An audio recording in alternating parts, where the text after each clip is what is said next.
এদিকে কিন্তু রাজা মহাশয়দের মুখ ভার আর চোখ লাল। তাহারা নিজে যে সকলেই সেদিন কি অদ্ভুত বিদ্যা দেখাইয়াছেন সে কথা আর তাহাদের মনে নাই। তাহারা থাকিতে ব্রাহ্মণ কেন মেয়ে লইয়া গেল, তাই তাহাদের রাগ। এমন কথা আমাদিগকে ডাকিয়া আনিয়া অপমান করিল। হ্যাঁ, বলেন কি মহাশয়? তাই তো, এমন কথা অপমান করিল। হ্যাঁ, মার মার, দ্রুপদকে মার, আর ওই হতভাগা মেয়েটাকে পোড়াইয়া ফেল। এই বলিয়া সকল রাজা একজোটে দ্রুপদকে আক্রমণ করিতে আসিল। দ্রুপদ আর উপায় না দেখিয়া ব্রাহ্মণদিগের নিকটে আসিয়া দাঁড়াইলেন। অর্জুন ইহার পূর্বেই ধনুক বাণ লইয়া প্রস্তুত। ততক্ষণে ভীমও একটা বড় গোছের গাছ উপড়াইয়া ডাল পাতা ঝাড়িয়া বেশ মজবুত একটি লাঠি প্রস্তুত করিয়া লইয়াছেন। এদিকে এ সকল কাণ্ড দেখিয়া কৃষ্ণ বলরামকে বলিতেছেন, দাদা, এ ধনুক অর্জুন ভিন্ন আর কেহই এমন করিয়া বাগাইতে পারে না। আর এমন করিয়া গাছ ভাঙিয়া লাঠি তৈরি করাও ভীম ছাড়া আর কাহারও কর্ম নহে। আর ওই তিনজন নিশ্চয়ই যুধিষ্ঠির, নকুল আর সহদেব। শুনিয়াছিলাম পিসিমা অর্থাৎ কুন্তি, ইনি কৃষ্ণ বলরামের পিসিমা। আর পাণ্ডবেরা যতগৃহ হইতে রক্ষা পাইয়াছেন। এখন দেখিতেছি তাহা সত্য। বলরাম বলিলেন, পিসিমা বাঁচিয়া আছেন শুনিয়া বড়ই সুখী হইলাম। রাজারা যুদ্ধ করিতে আসিতেছে দেখিয়া ব্রাহ্মণদিগের বড়ই রাগ হইল। তাহারা হরিণের ছাল আর কমণ্ডলু ঘুরাইয়া ভীম অর্জুনকে বলিলেন, তোমাদের ভয় নাই, আমরা তোমাদের হইয়া যুদ্ধ করিব। অর্জুন তাহাতে একটু হাসিয়া বলিলেন, আপনারা দাঁড়াইয়া দেখুন, আমরাই ইহাদিগকে তাড়াইয়া দিতেছি। তারপর যুদ্ধ আরম্ভ হইল। কর্ণ অর্জুনকে আর শল্য ভীমকে মারিবার জন্য দাঁত কড়মড় করিতে করিতে ছুটিলেন। আর অন্য সকলে মিলিয়া ব্রাহ্মণদিগকে তাড়া করিলেন। কর্ণ খুব রাগিয়া তীর মারেন, অর্জুনও তেমনি তেজের সহিত তাহাকে সাজা দেন। তাহা দেখিয়া কর্ণ বলিলেন, আপনি কে ঠাকুর? আমার মনে হয় আপনি স্বয়ং ধনুর্বেদ বা পরশুরাম বা সূর্য বা বিষ্ণু মানুষ সাজিয়া আসিয়াছেন। আমি রাগিয়া দাঁড়াইলে ইন্দ্র আর অর্জুন ছাড়া কেহ তো আমার সঙ্গে যুদ্ধ করিতে পারে না। অর্জুন বলিলেন, আমি ধনুর্বেদও নহি, পরশুরামও নহি, আমি সাদাসিধা ব্রাহ্মণ, গুরুর কাছে অস্ত্র শিখিয়া তোমাকে সাজা দিতে আসিয়াছি। এ কথায় কর্ণ বলিলেন, আপনার ব্রাহ্মণের তেজ, আপনার সঙ্গে আমি পারিব কেন? এই বলিয়া তিনি যুদ্ধ ছাড়িয়া চলিয়া গেলেন। এদিকে শল্য আর ভীমে মল্লযুদ্ধ চলিয়াছে। এক একটা কিল পড়ে যেন পাহাড় ভাঙিয়া পড়ে। ক্রমাগত কেবল ধূপ ধাপ, ঢিপ ঢাপ, ঠকাঠক, চটাপট ছাড়া আর কথা নেই। এমন সময় ভীম শল্যকে তুলিয়া এক আছাড় দিলেন। আর তাহা দেখিয়া ব্রাহ্মণেরা হো হো করিয়া হাসিতে লাগিলেন। কিন্তু কি আশ্চর্য, ভীম শল্যকে এমনি কাবু করিয়াও তাহাকে মারিলেন না। এ সকল কাণ্ড দেখিয়া রাজা মহাশয়েরা ভয়ে জড়সড়। তাহারা আর যুদ্ধ করিবেন কি? এখন কোনো মতে ভীম আর অর্জুনের প্রশংসা করিয়া মানে মানে ফিরিতে পারিলে বাঁচেন। কাজেই তাহারা বলিলেন, বাহ, ইহারা খুব যুদ্ধ করিয়াছেন। যে সে লোক তো কর্ণ আর শল্যকে আঁটিতে পারে না। ইহারা ব্রাহ্মণ, ব্রাহ্মণ হাজার দোষী হইলেও তাহাকে মাপ করিতে হয়। ইহাদের সহিত আমাদের যুদ্ধ করিয়া কাজ নাই। যদিও দরকার হইলে অবশ্য আমরা একটা কাণ্ড কারখানা করিয়া ফেলিতে পারিতাম। তাহা শুনিয়া কৃষ্ণ বলিলেন, রাজা মহাশয়েরা ঠিক বলিয়াছেন। ইহারা উচিত মতেই রাজকন্যাকে পাইয়াছেন। ইহাদের সঙ্গে যুদ্ধ করিয়া আপনাদের কাজ নেই। কাজেই তখন রাজারা চলিয়া গেলেন। এদিকে কুন্তী সেই কুমারের ঘরে বসিয়া ভাবিতেছেন, পুত্রেরা কেন এখনো ভিক্ষা লইয়া ঘরে ফিরিল না? দুষ্ট ধৃতরাষ্ট্রের লোকেরা কি তাহাদিগকে মারিয়া ফেলিল, না রাক্ষসেরা তাহাদের কোনো অনিষ্ট করিল?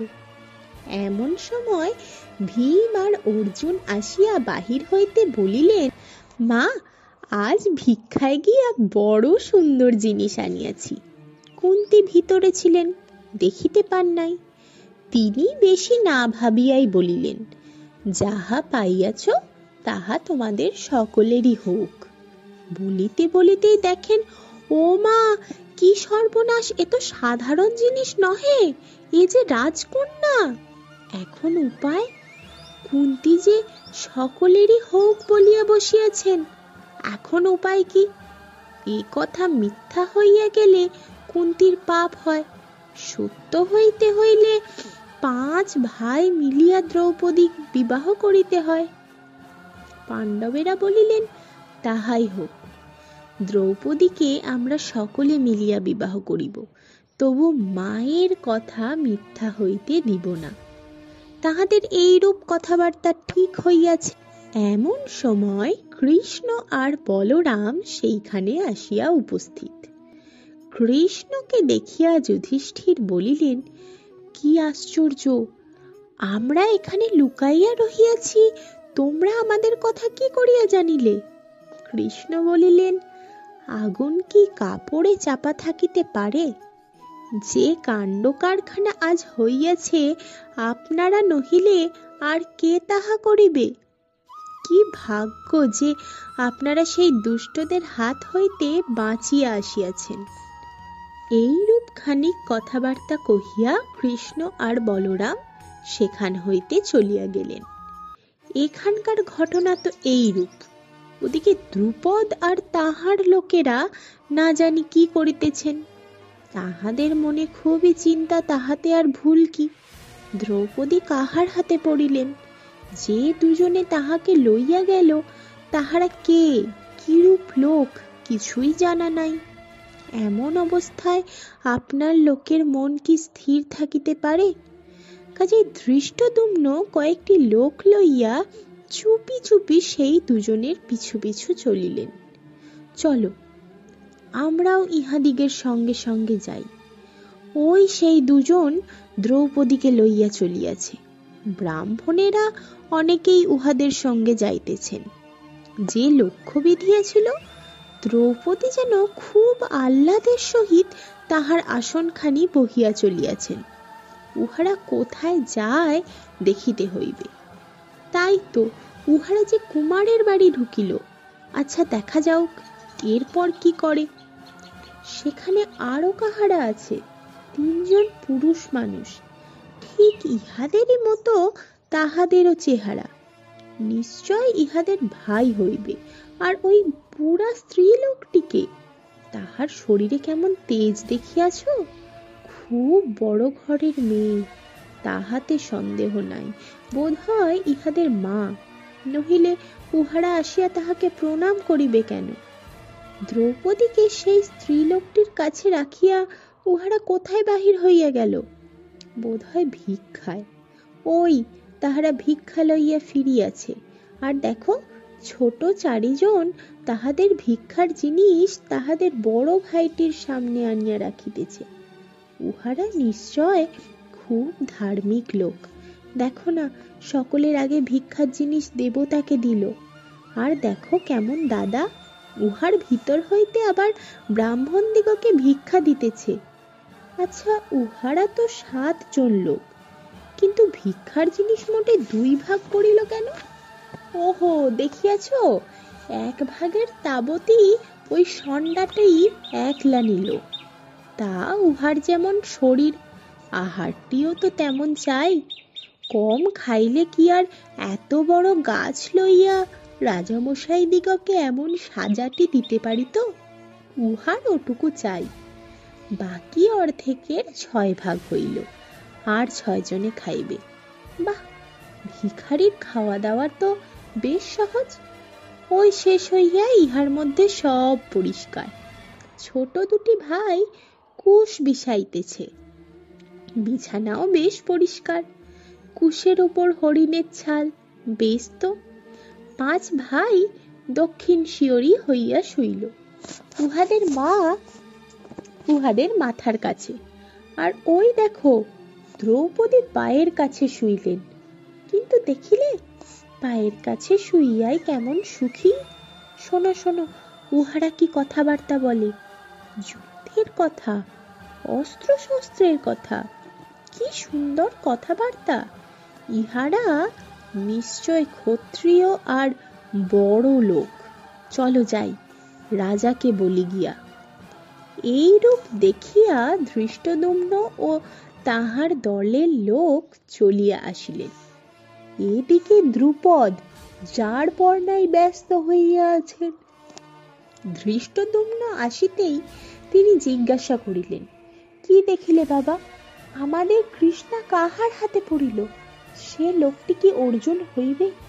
আহা, কৃষ্ণা আমার কোনো ছোট লোকের হাতে পড়ে নাই তো। ধৃষ্টদ্যুম্ন বলিলেন, বাবা, কোনো চিন্তা করিবেন না।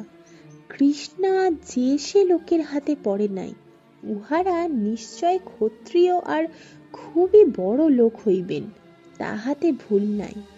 শুনিয়াছি পাণ্ডবেরা নাকি সেই আগুনে পোড়া হইতে রক্ষা পাইয়াছেন। আমার মনে হয় ইহারাই পাণ্ডব। আহা, কি আনন্দের কথা! ইহারা কি তবে পাণ্ডব? যাহা হোক, ইহাদিগকে উচিত আদর দেখাইতে হইবে। তখন রাজপুরোহিত ছুটিয়া সেই কুমারের বাড়িতে চলিলেন। সেখানে আসিয়া যখন যুধিষ্ঠিরের নিকট সকল কথাই জানিতে পারিলেন, তখন তাহার আনন্দ দেখে কে। ইহারই মধ্যে রাজবাড়ি হইতে সোনার রথ লইয়া লোক উপস্থিত। সেই রথে চড়িয়া সকলে রাজবাড়ি আসিলেন। সেখানে কত রকম জিনিস দিয়া যে তাহাদিগকে আদর করিল, তাহার সীমা নাই। আর আহারের আয়োজনের কথা কি বলিব, তেমন মিঠাই সন্দেশ আমি কখনো দেখি নাই। পাণ্ডবেরা দামি পোশাক পরিয়া সোনার থালায় সেই সকল মিষ্টান্ন আহার করিলেন। যে সকল জিনিস তাহাদিগকে দেওয়া হইয়াছিল, তাহার মধ্যে অস্ত্র শস্ত্র ছাড়া আর কিছু তাহারা লইলেন না। ইহাতে নিশ্চয় বুঝা গেল যে ইহারা ক্ষত্রিয়। তথাপি দ্রুপদ তাহাদিগকে বিনয় করিয়া বলিলেন, আপনারা কে আমরা তাহা জানি না। আপনারা নিজের পরিচয় দিয়া আমাদিগকে সুখী করুন। এ কথার উত্তরে যুধিষ্ঠির বলিলেন, মহারাজা, কোনো চিন্তা করিবেন না। আমরা ক্ষত্রিয়, মহাত্মা পাণ্ডুর পুত্র। কুন্তী দেবী আমাদের মাতা। আমি সকলের বড়। আমার নাম যুধিষ্ঠির, ইহার নাম ভীম। ইনি অর্জুন, যিনি লক্ষ্য মিধিয়াছিলেন। মা আর দ্রৌপদীর সঙ্গে যে দুটি আছেন, তাহাদের নাম নকুল আর সহদেব। যুধিষ্ঠিরের কথা শুনিয়া দ্রুপদ আহ্লাদে কিছুকাল কথা কহিতে পারিলেন না। তারপর কথাবার্তায় সকল ঘটনা জানিতে পারিয়া ধৃতরাষ্ট্রের নিন্দা করিতে করিতে বলিলেন, তোমাদের রাজ্য নিশ্চয় তোমাদিগকে লইয়া দিব। তারপর বিবাহের কথা। 5 ভাই মিলিয়া দ্রৌপদীকে বিবাহ করিবেন শুনিয়া সকলে তো অবাক। এমন কথা তো কেহ কখনো শুনে নাই। এও কি হয়? সকলে এইরূপ কথাবার্তা কহিতেছেন। এমন সময় ব্যাসদেব সেখানে আসিয়া উপস্থিত হইলেন। ব্যাসদেব সকল কথা শুনিয়া বলিলেন, তোমরা কেন ব্যস্ত হইয়াছ? এ কাজে কোনো মুশকিলই নাই।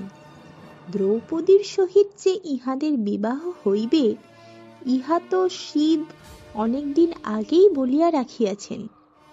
আর এক জন্মে দ্রৌপদী এক মুনির কন্যা ছিলেন, যাহাতে খুব গুণবান লোকের সহিত তাহার বিবাহ হয়। এই জন্যই সেই কন্যা শিবের তপস্যা করেন। শেষে যখন শিব বর দিতে আসিলেন, তখন কন্যা ব্যস্ত হইয়া ক্রমাগত 5 বার বলিলেন, সকল গুণ যাহার আছে এমন লোকের সহিত আমার বিবাহ হোক। শিব বলিলেন, তুমি 5 বার এ কথা বলিলে, কাজেই 5 জনের সহিত তোমার বিবাহ হইবে। সেই কন্যা এখন দ্রৌপদী হইয়াছেন, আর শিবের আজ্ঞা, কাজেই 5 জনের সহিত তাহার বিবাহ হইতেই হইবে। তারপর বিবাহের আয়োজন আরম্ভ হইল। কত লোক, কত বাদ্য, কত গান, কত সাজ, কত আলো, কত পূজা, কত আনন্দ। হাতি, ঘোড়া, রত্ন, অলঙ্কার, দাস দাসী প্রভৃতি যৌতুকী অর্থাৎ দ্রুপদ পাণ্ডবদিগকে যাহা দিলেন, তাহাই বা কত।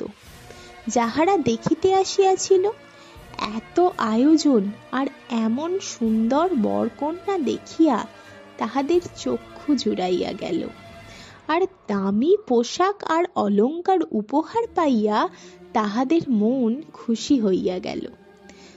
দুর্যোধন আর তাহাদের দলের লোকেরা দেখিলেন যে পাণ্ডব দিগকে তাহারা পোড়াইয়া মারিয়াছেন বলিয়া মনে মনে এত সুখ বোধ করিয়াছিলেন, সেই পাণ্ডব দিগের সহিত দ্রৌপদীর বিবাহ হইয়াছে।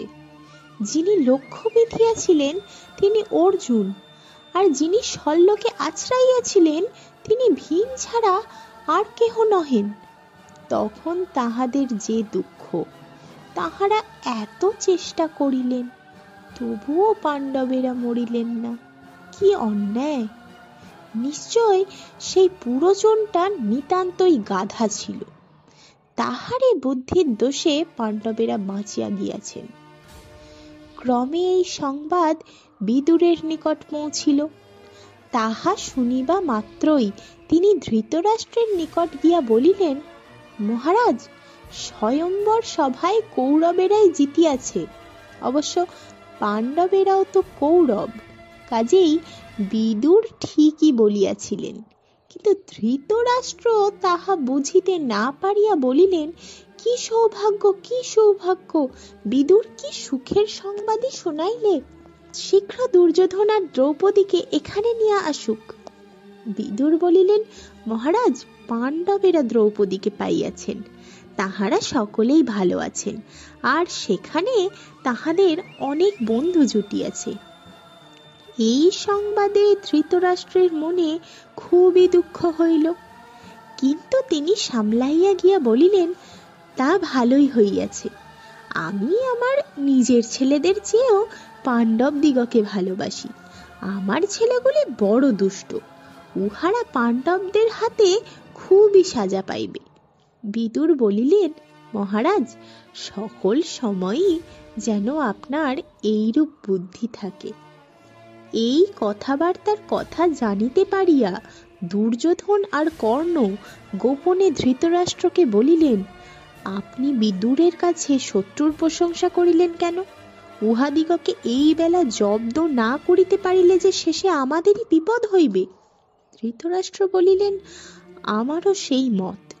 কেবল বিদুরের কাছে মনের কথা লুকাইবার জন্য পাণ্ডবদের প্রশংসা করি। ও তাহা কিছুই বুঝিতে পারে না। সুযোধন, তুমি কি করিতে চাহ বলো? সুযোধনকে বুঝিলে? দুর্যোধন, বাপ কিনা ছেলেকে আদর করিয়া মিষ্ট নামে ডাকিয়া থাকে, তাই ধৃতরাষ্ট্র দুর্যোধনকে বলিতেন সুযোধন। দুর্যোধন পাণ্ডবদিগকে মারিবার জন্য কত রকম উপায়ের কথাই ভাবিয়া রাখিয়াছিলেন। 5 ভাইয়ের মধ্যে ঝগড়া বাঁধাইয়া দিলে উহারা নিজেরাই কাটাকাটি করিয়া মরিবে। দ্রুপদকে ধন দিয়া বশ করিলেও কাজ চলিতে পারে। গুন্ডা লাগাইয়া ভীমকে মারিয়া ফেলিতে পারিলে তো আর কথাই নাই। আর কিছু না হয় তাহাদিগকে ভুলাইয়া এখানে আনিয়া মারিবার ফন্দি করিলেও মন্দ হয় না। এ সকল পরামর্শ কর্ণের তত ভালো লাগিল না। তাহার ইচ্ছা এখনই যুদ্ধ করিয়া পাণ্ডবদিগকে বধ করেন। যাহা হোক, ধৃতরাষ্ট্র ইহাদের কথায় নিশ্চিন্ত হইতে না পারিয়া ভীষ্ম, দ্রোণ আর বিদুরকে ডাকাইলেন। ভীষ্ম আর দ্রোণ দুইজনেই বলিলেন, পাণ্ডবদিগকে অর্ধেক রাজ্য ছাড়িয়া দিয়া তাহাদের সহিত বন্ধুতা করা উচিত, নইলে বিপদ হইবে। কিন্তু এ কথা কর্ণের একেবারেই পছন্দ হইল না। রাগের চোটে ভদ্রতা ভুলিয়া গিয়া তিনি বলিতে লাগিলেন, মহারাজ, ইহারা আপনার টাকা খান, অথচ কি পরামর্শ দিলেন দেখুন। ইহারা কেমন লোক আর আপনার কেমন বন্ধু ইহাতেই বুঝিয়া লইবেন। বিদুর বলিলেন, মহারাজ, ভালো কথা কেবল বলিলে কি হয়? তাহার মতো কাজ হইলে তবে তো উপকার হইবে। ভীষ্ম, দ্রোণ, ইহারা এক একজন কিরূপ মহাপুরুষ ভাবিয়া দেখুন। দুর্যোধন, কর্ণ, শকুনি, ইহারা গোয়ার। ইহাদের কথা শুনিয়া চলিলে আপনার সর্বনাশ হইবে। এ কথা আমি বলিয়া রাখিতেছি। কাজেই তখন ধৃতরাষ্ট্র আর কি করেন? তিনি ভীষ্ম, দ্রোণ আর বিদুরের মতেই মত দিয়া বলিলেন, বিদুর, তুমি গিয়া ইহাদের সকলকে আদরের সহিত লইয়া আইসো।